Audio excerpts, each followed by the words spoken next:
There's not even the idea that, well, these are my friends and maybe I shouldn't be too attached if they're materialistic. But he considers friends as useless as a dry, overgrown well. And his household becomes like a thorn-filled forest.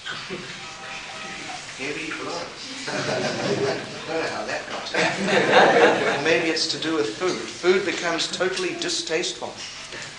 Praise from other devotees is like the biting of a snake. Extreme humility. Daily duties become difficult to perform, like death. All the limbs of his body become like an unmanageable burden. The consolation of his comrades is like poison. Even though he remains constantly awake, wakefulness is an ocean of repentance. And sleep seems to flee his body. In other words, he can't sleep. His body seems the target of chastisement for the Lord. His life heirs become as lifeless as roasted grains. What he previously took as his life's goal is abandoned as a great calamity. Even thinking of the Lord tears his body asunder. Then Prema, assuming the form of a magnet, attracts Black Krishna and makes him appear to the devotee for a moment. At that time, all the senses of the devotee, eyes, nose, ears, tongue, sense of touch, become the receptacles of Krishna.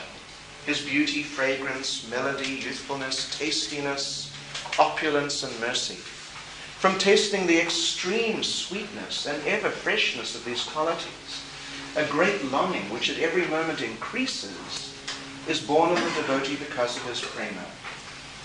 Poetic words are not adequate to describe the ocean of transcendental bliss which appears at this time. In the next paragraph, he actually tries to do what he has just said in this very sentence we just read is not possible to do. He tries to do it in order to show that it can't be done. A traveler on a dusty path, burned by the sun's rays during the hot season, finds shelter in a cool place supplied with 100 vessels of ice-cold water from a divine pool, under the shade of a vast banyan tree densely tangled with branches. An elephant caught in a forest fire without escape is finally bathed by unlimited water from a bank of rain clouds. So, none of these things are actually comparisons. They're not proper comparisons at all. And I think on the next page, anyway, no, let's just stay on this page. But this is the idea. These things may sound like very extraordinary, wonderful things, but there's no comparison. They're not drawing any type of fit comparison at all. So then, the Lord reveals first his beauty to the eyes of the devotee in this remarkable condition. On account of the sweetness of that beauty, all the senses, the ears, the tongue, the nose, the skin, and the mind, take on the quality of eyes. And obstacles such as paralysis, shaking, and tears are generated. From this the devotee swoons in bliss. To console the devotee, the Lord next reveals his fragrance to the nostrils of the devotee, and all the devotee's senses take on the quality of the nose, smelling through his eyes and ears and skin. Again the devotee swoons in bliss. The Lord then reveals his sonorous voice to the devotee's ears.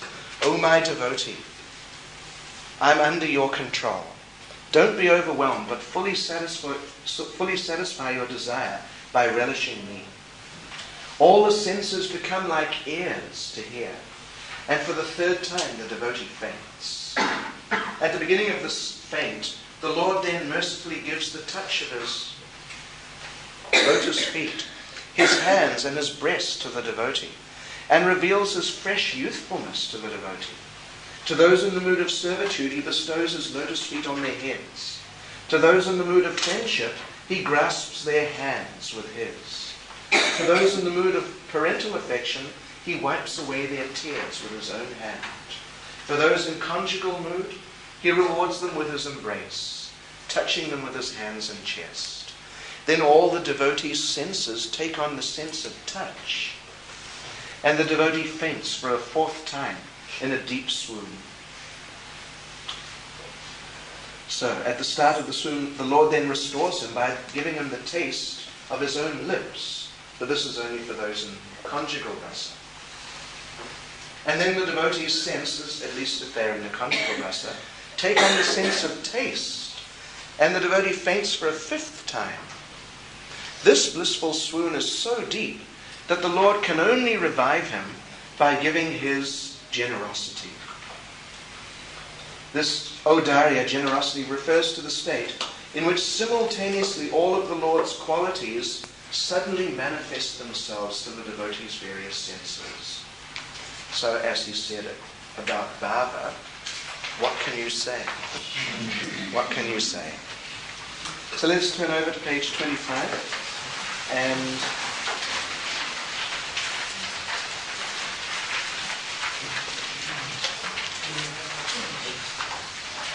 we will go down about, 1, 2, 3, 4, the 5th paragraph. Attaining the power.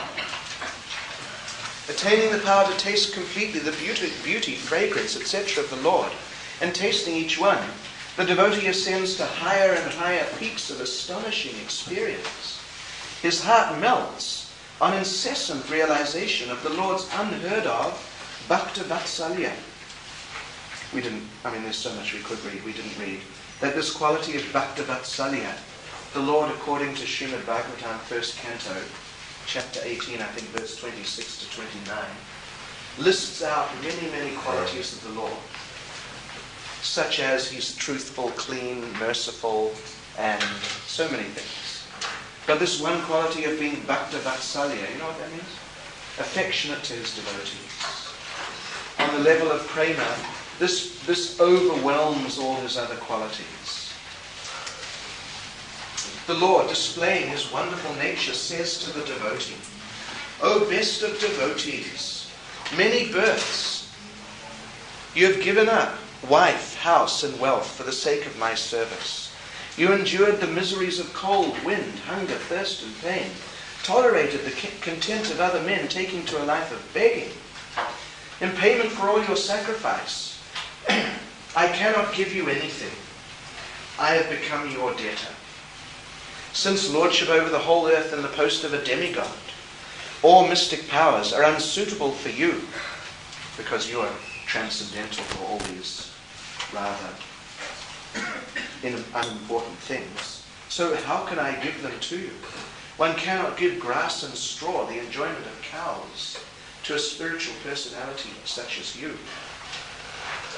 Though I am unconquerable, today I have been conquered by you. I am taking shelter of the creeper of your gentleness. This is the Lord expressing himself to the devotee on the level of prema.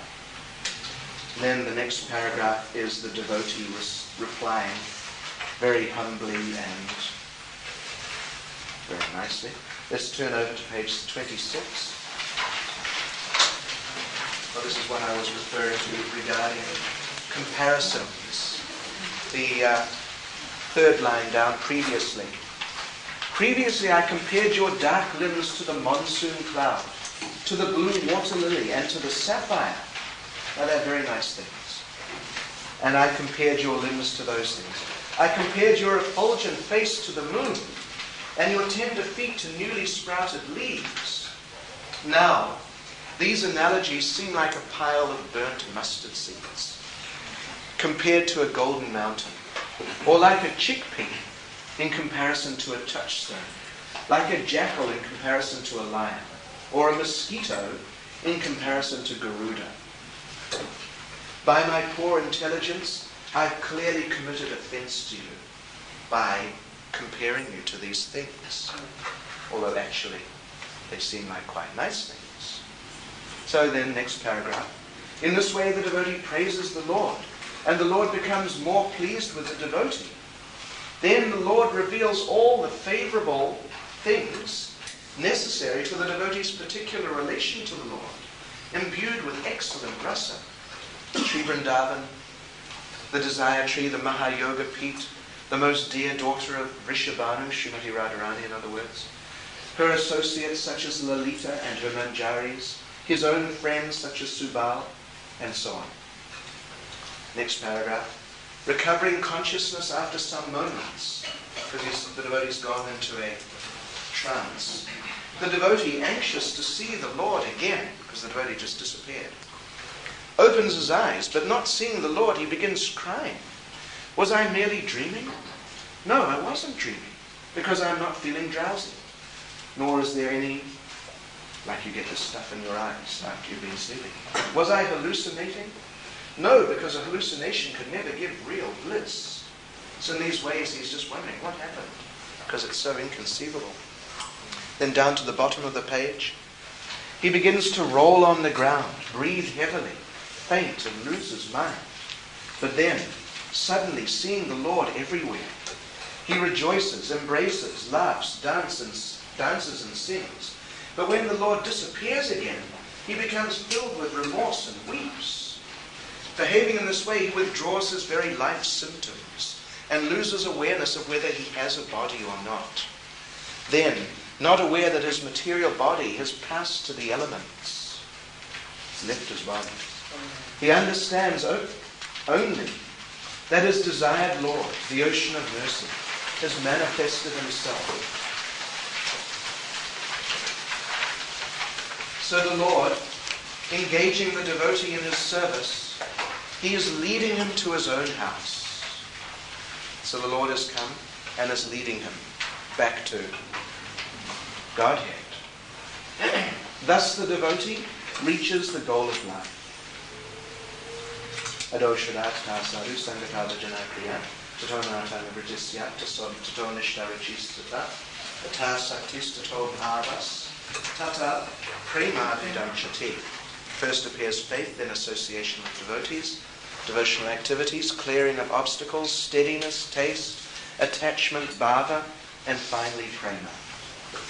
So, congratulations, devotees. You just reached the goal in theory. So now make it practical. Apply all these things. I'm sure there are many things that you can apply from all this. Just one little further point. I mean, not little, but we'll just mention it briefly because, we have a little time. So the stages, next paragraph, the stages of devotion mentioned in this verse have been described as they are. Now, some higher stages. Sneha, man, there should be a comma after man. Pranaya, rag, anurag, and mahabhav. Successively specialized tastes are progressively higher fruits. Can you imagine? Going higher than what we've just described. Because the material body of the devotee cannot tolerate the friction of extremes of all those tastes, these higher tastes, they're not manifested within material bodies. Thus these tastes have not been described here. Ruchi, asakti, bhava, and prema, which can be experienced within these bodies, have already been described. So there's one account of Raghunath Das Goswami. He was asked by Rupa Goswami to edit Lalita Madhava, which is a drama, lengthy drama of Srila Rupa Goswami's. And the beginning of it is that Krishna leaves Vrindavan. So it's a very long story and very involved, back and forward, and very astonishing. But Krishna leaves Vrindavan, and then all the inhabitants of Vrindavan just become overwhelmed by separation. So some of them leave their bodies. And one of them is Srimati Radharani. So Raghunath Das is editing this book, and he is going through these parts, and he became overwhelmed. He was living at Radhakund. He became overwhelmed. And the ecstatic symptoms and separation were so powerful, devastating, that it appeared to the devotees that his body was going to basically disintegrate, be torn to pieces by the extremes of the emotional manifestations within his body. but they couldn't do anything. They couldn't do anything. So they went to Rupa Goswami and asked him, can you take that book away? Can you do something? But Rupa Goswami said, no, he won't let me take the book away. They tried to take the book away, but he wouldn't let them. Because he said, this has been given to me by my spiritual master as a service. Because Rupa Goswami is a spiritual master. So then Rupa Goswami thought, right, I know what I'll do. So he wrote a book, I think it's Dan Kali Komudi, which is all about how Radha and Krishna meet after separation.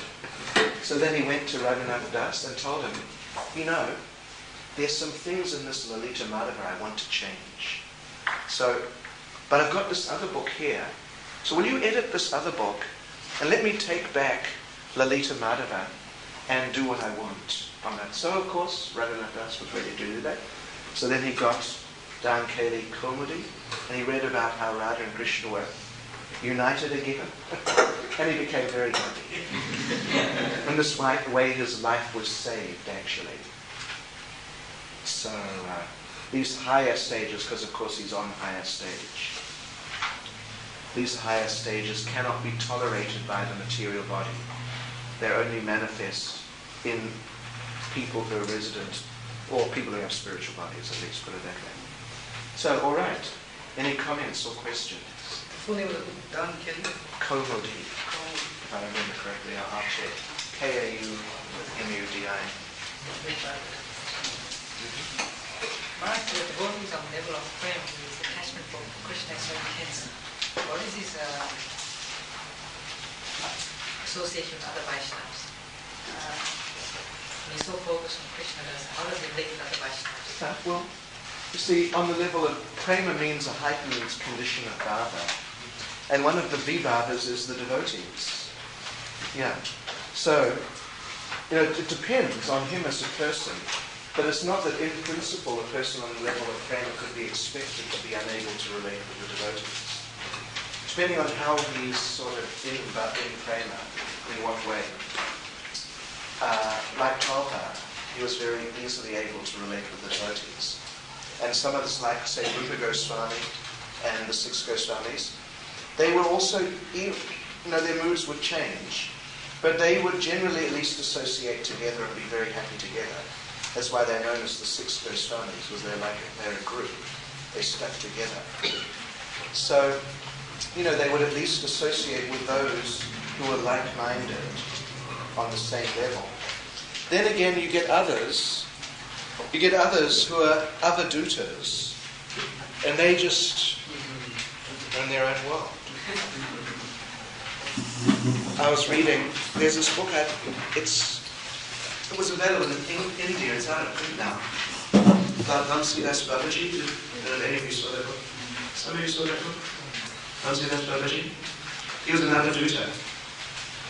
And he was just in another world all the time. He would carry his deities with him. He would never talk to anyone. He would talk to his deities. Someone would ask him a question, and he'd say, oh, Vamsidas thinks this, to his deities. And he always talked of himself as Vamsidas. I wish I could tell you, read a couple of the accounts, they're really quite interesting. But one which I remember the basic sort of idea of, some Sri Vaishnav sannyasis came to debate with him philosophy, because they heard he's one of the big Babajis in Navadvip. So they came, and there he was sitting with his deities, Laddu Gopal and Gauratai, who he never bathed or changed the clothes of. And he was just sitting there looking at his deities. So these sannyasis came in, and he sort of didn't even notice them. They started speaking to him. So they asked him, who are these deities? He said, pointed to Laddu Gopal, he said, this is a thief. Who are these other 2? These are 2 rogues. So these sannyasis, Sri Vaishnav, staunch sannyasis, very rules and regulations conscious, they thought, what is this? Oh, what is this man on about? So they went. And he was quite happy they went. One day he came out of his little hut and said to this one devotee, "Did you hear what Gauranga told me?" "No." "Gauranga told me, Vamsidas, you don't go out begging anymore. I'll supply food for you." So then the other devotee didn't know what to say. Of course, what could he say? So then Vamsidas took a stick and said, "He wants to serve me? I'll break his legs."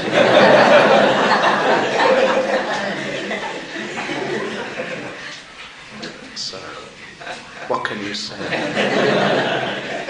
So when a person is in that mood, like the avadhuta mood, they're just allowing whatever comes to manifest.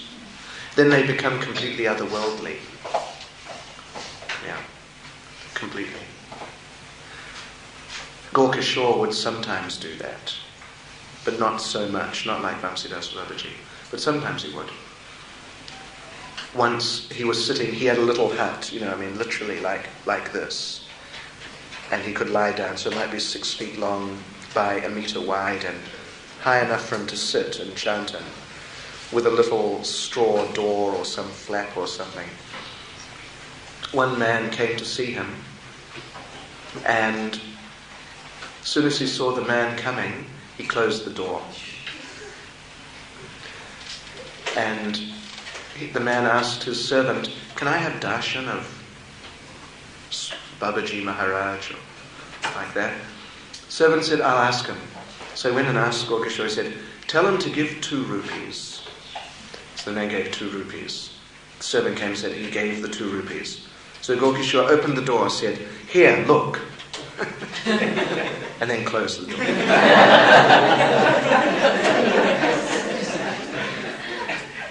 So of course we can't imitate. We can't imitate these types of devotees. Sometimes to avoid harassment, because he was known as a big renunciate, because he was. But sometimes to avoid the adulation which would sometimes come his way, he would dress himself up in fine silk cloth, very elegant, like a big businessman grihasta, and parade through the street just to put people off. And there was one time where he would, to do the same thing, he would dress up like that and go and sit on the veranda in front of a famous prostitute's house and just sit there for hours and let people see him. And because he was very friendly with Bhaktivinoda Thakur, Bhaktivinoda Thakur asked him, "Where have you been?" He said, "Oh, I was over at that Mataji's house." So, and it's said about the 6 Goswamis, "Hey Rad, hey Vrajadeva Ke Chalalite, hey Nanda Suno, Kutar or Tucha." What were they doing? They were just running around Vrindavan, calling out, "Where are you, Radharani? Where are you, Lalita? Where are you, Krishna?" So sometimes they were in that mood. Other times they'd sit down together and like Rupa Goswami write, or Jiva Goswami, he was also doing the same thing. But then he'd sit down and write, and you see, like in Tattva Sandarbha, how he writes. It's incomprehensible. Because, like, he's making all those references, you saw Agni Purana, Garuda Purana, Matsya Purana, and then this Veda and this Upanishad and Mahabharata. But he was living under a different tree every night, and he didn't have a computer. He didn't have a servant with, pulling a trolley of books either. It was all there. It was all. He knew it all. So he would just refer, Agni Purana, this chapter, this verse. Matsya Purana, this canto, chapter, verse. Srimad Bhagavatam. Just to do that with Bhagavad Gita is not easy at all. You have to really know it very well. But he was doing it with so many scriptures So sometimes they're in that mood, but sometimes they're in this mood of, like the most incredibly clear consciousness, or like organized consciousness. Very, very organized. Because prema means full consciousness. There's no obstacles to your consciousness. So they're fully conscious of everything that they need to be conscious of. Therefore they're able to express themselves like that.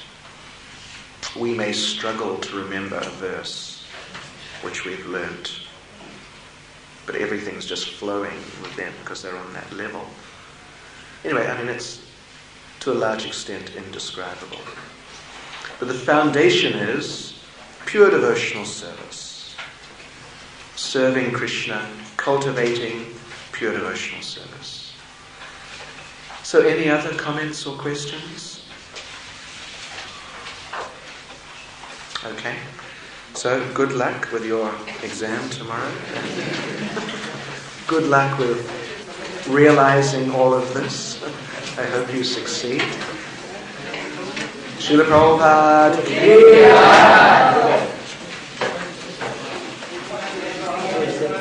jai.